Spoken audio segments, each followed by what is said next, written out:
স্থানীয় সময় বুধবার সার্বিয়ার পার্লামেন্টে ভোটাভুটির মাধ্যমে নতুন প্রধানমন্ত্রী হিসেবে দায়িত্ব নেন ডক্টর জুরো ম্যাকুর।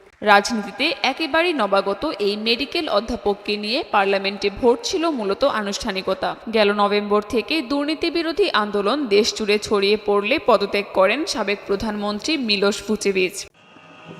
নবি সাদ শহরের একটি রেল স্টেশনের ছাদ ধসে ১৬ জন নিহতের ঘটনায় শুরু হয় তুমুল আন্দোলন। এই আন্দোলন দেশটির প্রেসিডেন্ট আলেকসান্দার ভুচিচের ১২ বছরের শাসনের সবচেয়ে বড় চ্যালেঞ্জ হয়ে দাঁড়ায়।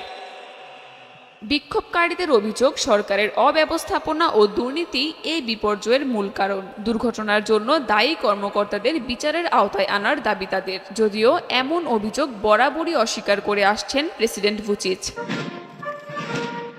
তবে নতুন প্রধানমন্ত্রী ম্যাকুর জানিয়েছেন, বিক্ষোভের অবসান চায় তার সরকার। চলমান উত্তেজনা কমাতে চলবে আলোচনা। যদিও রাজনৈতিক অভিজ্ঞতা না থাকায় তার নেতৃত্বে দেশটিতে আদৌ স্থিতিশীলতা ফিরবে কিনা এ নিয়ে প্রশ্ন উঠেছে। সার্বিয়ার রাজনীতিতে নতুন অধ্যায়ের সূচনা হলেও আন্দোলন সহজে থামবে না বলেও মনে করছেন বিশ্লেষকরা।